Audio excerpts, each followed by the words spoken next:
जोर से तालियां बजाएं। मंच पर बैठे हुए नेता राहुल गांधी जी,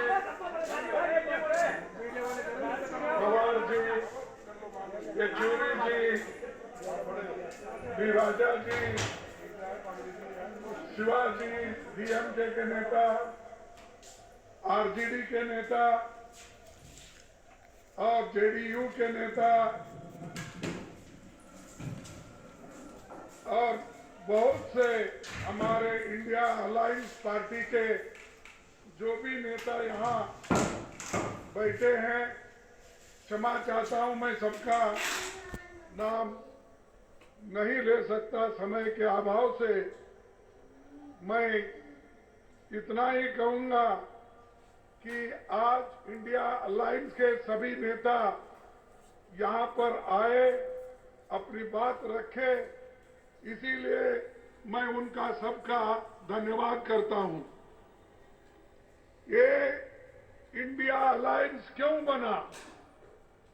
इंडिया अलायंस इसलिए बना जो मोदी जी, शाह, इन्होंने डेमोक्रेसी को खत्म करने का एक बीड़ा उठाया है। देश के संविधान को खत्म करने का इन्होंने बेड़ा उठाया है।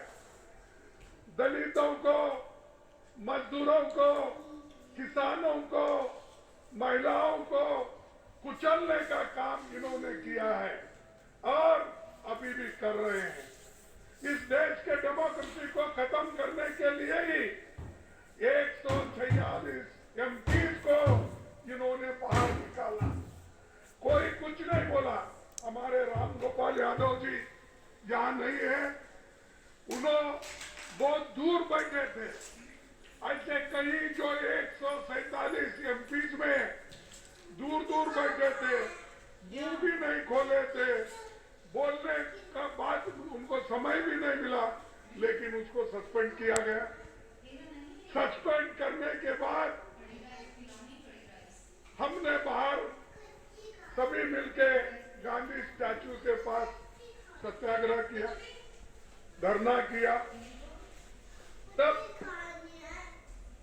जो हमारे सदन में सरकार की तरफ से ये आता है, मुझे बहुत धक्का लगा कि एक संविधान के उच्च पद पे बैठते हैं ऐसे लोग कहते हैं कि मैं एक फलाना जाति का आदमी हूं, इसीलिए मुझे इंसल्ट कर रहे हैं। अरे अगर आप देश के संरक्षक करने का अधिकार लिए हैं, संविधान के तहत आप चलने का वायदा किए हैं, तो आप जात पात की बात अंदर करते हो और जात पात पे चलने की बात करते हो। अगर आपकी हालत यही है तो मेरे जैसे दलित की हालत क्या होगी? सही बात है। मैं जब उठता था, सदन में उठता था, 22 दिसंबर 2023 को दिल्ली के जंतर मंतर पर तो उस वक्त कांग्रेस अध्यक्ष खड़गे साहब बात कर रहे हैं, बोल रहे हैं। मुझे मौका नहीं मिलता था। जब कभी भी देश में जब महिलाओं के ऊपर रेप होती है, जब कभी दलितों के ऊपर, दलितों को कुचला जाता है, किसानों को मारा जाता है, मजदूरों को मारा जाता है और संविधान के धज्जे उड़ाए जाते हैं, उस वक्त हम खड़ा होके जब नोटिस देते हैं, नोटिस पढ़ने को भी हमको परमिशन नहीं दिए। तो मैं ये क्या कहूं कि ये बीजेपी के लोग, बीजेपी की सरकार एक दलित को बोलने नहीं देगा, ऐसा मैं कहूं? अरे ये तुम संविधान के पद पे बैठे हो और तुम रोते हो।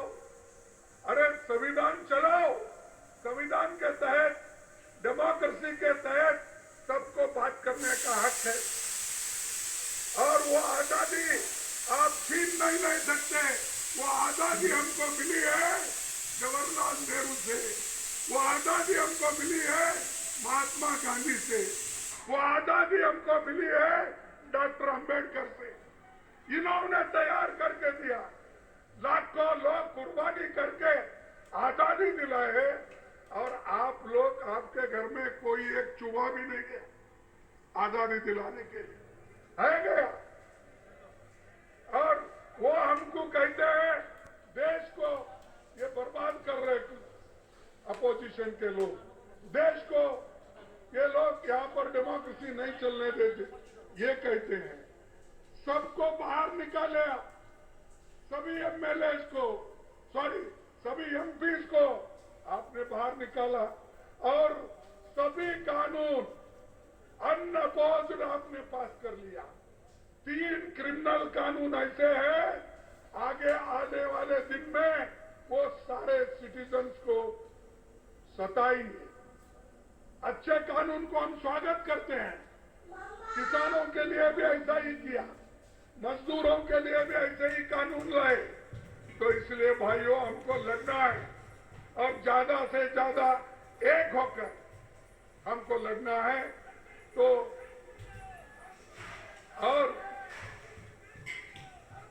और आज मोदी जी हर एक को दोहरा रहे, हमारे कार्यकर्ताओं को, जहां कहीं इलेक्शन आता है